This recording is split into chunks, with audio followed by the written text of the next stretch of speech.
Okay, here we have something rather special.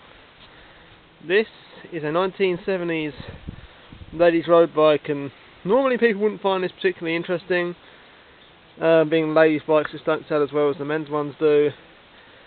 But if we look here, we see some interesting parts. Some sort of VX rear derailleur, pretty common at the time period, mid-range rear derailleur. But if we look closer, we'll see it's lugged frames. There's aluminium lugs, cast aluminium, probably cast using the investment or lost wax process, and I believe these tubes to be titanium, and they are glued to these lugs with some sort of high-tech glue they had back in the 70s. See it there? There's another one there. Maybe they're pressed in, I don't know. I'd guess glued though, or glued and pressed in. So this is Ango there. Is that a clue to what this is? Anyone know what this is yet? When I saw a picture of this on Facebook, I thought this was just going to be some generic bicycle, but no, it's not. Made in Italy. Allen Corporation, very famous for making some of the best road bikes of all time. See the stem there is ITM, again made in Italy. Does not have Campagnolo components on here, which is a bit of a shame because that complete the Italianness of this bike. The brakes are Weinmann. I don't think these are the original handlebars, in fact I'm fairly sure they're not. They're swept back cowbell style bars. There's Weinmann rims. Again, these may or may not be original to the bike, but they would certainly look fantastic, polished up with a bit of Autosolve. And Shuntor shifters with a little faux leather plastic cover. It's not leather, so it's not the top of the line, but this still would have been an expensive bike back in the days. It would have been almost absolute state of the art as far as frame. It's pretty crazy. It's a good bet this thing's over 40 years old. There's no cracks or anything to any of these aluminium lugs, which is a very common problem with Vitus mountain bikes built on the same manufacturing process. And of course these gears are friction shift. And I don't know if you've spotted it yet, but there is something very ugly duckling about that front derailleur. We have a nice Suntour VX here from the 70s, and here we have a horrendous Shimano Hyperdrive based, modern, indexed Shimano Acera. But this being a non-indexed system, uses friction shift on here and the rider's muscle memory to put this thing into the correct gear. So changing gear is a bit of a dark art on these things.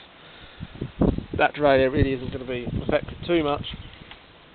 The derailleur isn't going to affect it too much. It's pretty much a friction shift derailleur is a friction shift derailleur. In reality, although there were better quality, Suntour, Suntour, and then you had Campag, Novo Record and things like that.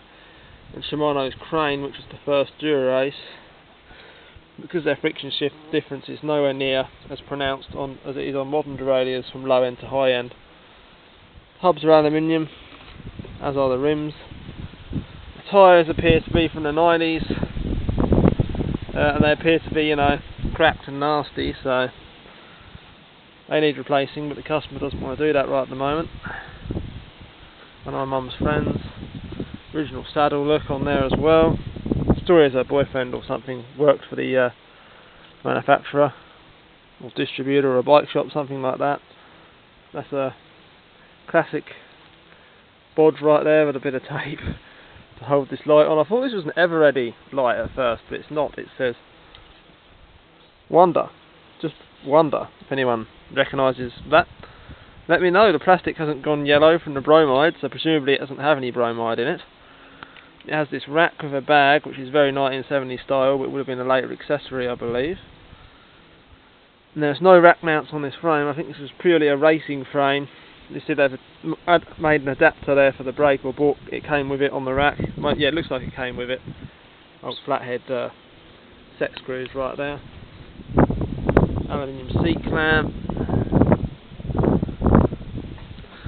Yeah, this would have had drop bars on it, that much I'm pretty sure of. There's a basket rack on here as well. Weinmann levers, I'm pretty sure these are a bit more modern than the rest of the bike. They're plastic, not aluminium.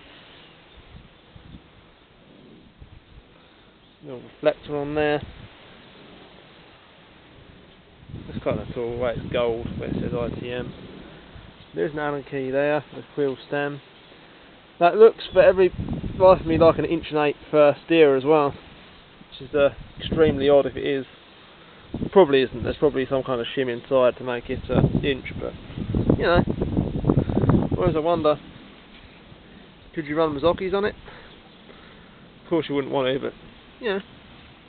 That concludes this video of the 1970s Allin Angio, however you say that, road bike.